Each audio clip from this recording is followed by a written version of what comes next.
ED का radar भ्रष्टाचार पर आर पार, झारखंड से लेकर बिहार और महाराष्ट्र तक घोटालों के आरोप में फंसे नेताओं पर ईडी का एक्शन है, जिसको लेकर विपक्ष आग बबूला है। झारखंड के सीएम हेमंत सोरेन को जांच एजेंसी बार बार बुला रही है, लेकिन वो पेश नहीं हो रहे।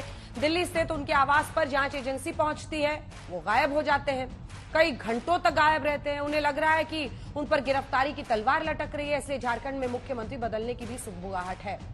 इस खबर पर नजर रखिएगा, क्योंकि आज शाम 7 बजे झारखंड मुक्ति मोर्चा के विधायकों की बैठक है। बैठक सीएम आवास पर होगी।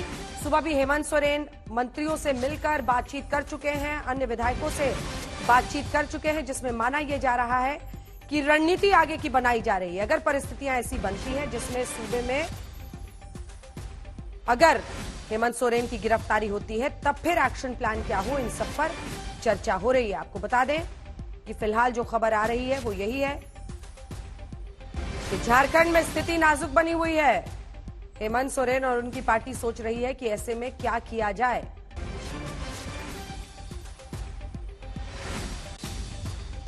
सुबह भी हेमंत सोरेन मंत्रियों और दूसरे विधायकों के साथ बैठक कर चुके हैं। उधर बीजेपी ने झारखंड के सीएम के खिलाफ मोर्चा खोल दिया है। विपक्ष के नेता बाबूलाल मरांडी कह रहे हैं, जितना भागना है भागे, उन्हें जहां जाना है वहां जाना ही पड़ेगा।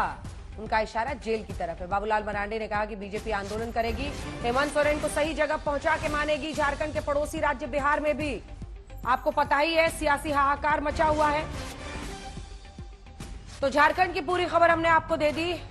बिहार में भी यही हो रहा है। बीजेपी की चेतावनी और सत्तारूढ़ गठबंधन की लगातार हो रही माथापच्ची के बीच ये जानना जरूरी है, इधर झारखंड विधानसभा में किसकी कितनी ताकत है।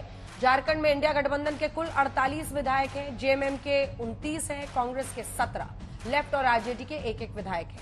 वहीं दूसरी ओर एनडीए में देखिए तो कुल विधायक यहां पर है 32, जिसमें बीजेपी के हैं 26, आजसू जिसके साथ वो 3 इधर एनडीए का हिस्सा वो बने हुए हैं, एनसीपी का 1 और निर्दलीय 2। एनसीपी दरअसल इस तरफ होना चाहिए इंडिया गठबंधन में, लेकिन ये किस गुट के हैं ये भी देखना दिलचस्प होगा। शरद पवार गुट के हैं, अजीत पवार गुट के हैं। अब तो गुटबाजी ऐसी हो रही है, कौन ओरिजिनल कौन टूटा हुआ समझना मुश्किल है। सत्य और अहिंसा के पुजारी को कितनी भी शिद्दत से श्रद्धांजलि दे, लेकिन झारखंड के मुख्यमंत्री को इस बात का एहसास है कि असत्य और घोटाले के आरोपों में वो पूरी तरह से घिर चुके हैं। शायद उन्हें इस बात का एहसास भी है कि उन पर ईडी का शिकंजा कसना तय है, और शायद इसीलिए 41 घंटे बाद जब वो रांची पहुंचे, फौरन विधायकों की बैठक बुलाई। बैठक में हेमंत सोरेन की पत्नी कल्पना सोरेन भी मौजूद रही। इसके बाद खबर आने लगी कि मुख्यमंत्री बदलने की तैयारी है, लेकिन उनके मंत्रियों ने इनकार किया। उधर बीजेपी कहने लगी कि झारखंड राष्ट्रपति शासन की ओर बढ़ रहा। यदि बाप प्रकट नहीं हुए, भय प्रकट कृपाला यदि नहीं हुआ, तो झारखंड राष्ट्रपति शासन की तरफ जा रहा है। और एक नागरिक होने के नाते ये हमारे जैसे लोगों के लिए एक शर्मनाक घटना है कि किसी राज्य का मुख्यमंत्री गायब हो जाए। हम लोग सारे लोग एकजुट हैं और एक मुश्त हैं, सरकार टस से मस नहीं होगी। 2 दिनों तक ईडी हेमंत सोरेन के दिल्ली वाले आवास पर डटी रही। झारखंड के मुख्यमंत्री को ढूंढा जाता रहा, लेकिन उनका कोई अता पता नहीं चला। उधर झारखंड में बीजेपी के अध्यक्ष बाबूलाल मरांडी ने लापता सीएम का पोस्टर छपवा दिया। मुख्यमंत्री का हुलिया बताते हुए पता जानकारी देने वाले को 11,000 का इनाम देने का ऐलान कर। ऐसी हालत में मैंने ये कहा है कि भाई अगर कोई भी व्यक्ति मुख्यमंत्री को खोज करके लाएगा तो हमारे ओर से उनको इनाम दी जाएगी। इनाम हमने कहा है अभी 11,000। छुप के थोड़े जाएगा कोई मुख्यमंत्री भाई। अब मुख्यमंत्री छुप के जा रहा है, छुप के भाग रहा है, छुपे फिर रहा है, ये तो आश्चर्य है। ये सारी एक कवायद चल रही है सुनियोजित षड्यंत्र की तरफ। मुख्यमंत्री जो है आदिवासी का बेटा कैसे इतने दिनों तक रह सकता है, वो कैसे 5 साल का कार्यकाल पूरा कर सकता है। इस निमित्त आज ये प्रयास किया गया है कि मुख्यमंत्री की छवि खराब की जाए। दिल्ली के घर में मुख्यमंत्री लापता हुए तो ईडी ने सुबह 7 बजे से सोमवार को रात तक की छानबीन के बाद कुछ जरूरी कागजात, BMW कार और 36 लाख कैश जब्त किया। ये वही है जो 1994 में कांग्रेस का साथ दिए थे। झारखंड मुक्ति मोर्चा रिश्वत कांड, 350 करोड़ कांग्रेस के सांसद के यहां से बरामद हो चुका है। भाई इतनी हकीकत सामने आने के बाद फिर यदि आप कहते हैं कि आप लोकतंत्र की रक्षा करने की बात कर रहे हैं, तो देश की प्रबुद्ध जनता समझती है आप लोगों को डर लगता होगा, झारखंड मुक्ति मोर्चा न कभी डरा है न कभी डरेगा। मुख्यमंत्री मिल नहीं रहे थे, पता कोई बता नहीं रहा था। राज्यपाल तक हैरान हो गए।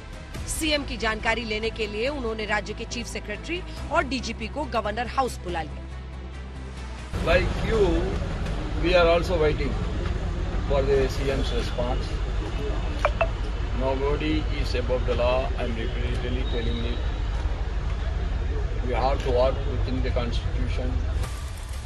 झारखंड में ईडी की दबिश ने मुख्यमंत्री को 41 घंटे तक गायब रहने पर मजबूर कर दिया, तो पड़ोसी राज्य में लालू परिवार से ईडी की पूछताछ ने सियासी हलचल पैदा कर दी। नौकरी के बदले जमीन घोटाले में लालू यादव से सवाल जवाब के बाद तेजस्वी से पूछताछ जारी है। अब आरजेडी बीजेपी पर आग बबूला है। बस मैं इतना आगाह करता हूं कि आपने इन एजेंसीज का चरित्र जो कर दिया है ना, कल को जब सत्ता परिवर्तन होगा आप भी इसकी जद में आएंगे। जब आप जद में आएंगे हमें तब भी कष्ट होगा। जब लालू जी आए तो उन्होंने चारा घोटाला किया, इन्होंने जानवरों को भी नहीं छोड़ा। जब केंद्र में मंत्री बने तब जाके जमीन के बदले जॉब देने की ऑफर की, और जब जान चलती है तब आप बाहर प्रदर्शन करवाते हैं। अरे आपको तो छिपाने के लिए अगर कुछ नहीं है तो आइए ना, जांच का सामना कीजिए। लालू और तेजस्वी की पार्टी के नेता और कार्यकर्ता पटना में ईडी दफ्तर के बाहर डटे हैं। लालू की बेटी मीसा भारती कल भी वहीं थी, आज भी।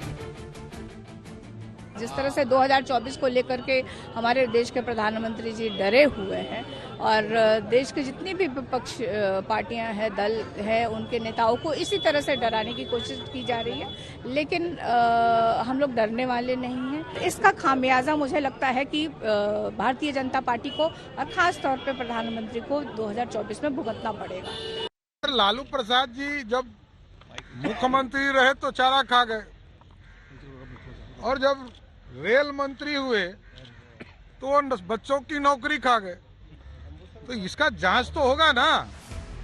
झारखंड और बिहार के अलावा ईडी का शिकंजा महाराष्ट्र में उद्धव ठाकरे गुट के नेता संजय राउत के भाई संदीप राउत पर भी कस रहा है। कोविड खिचड़ी घोटाले में पूछताछ हो रही है, भाई से पूछताछ हो रही है। संजय राउत लोकसभा चुनाव में बीजेपी की हार की भविष्यवाणी कर रहे हैं। आप डर गए हो 400 पार के, आपको 200 नहीं, आप 200 पार नहीं करने जा रहे।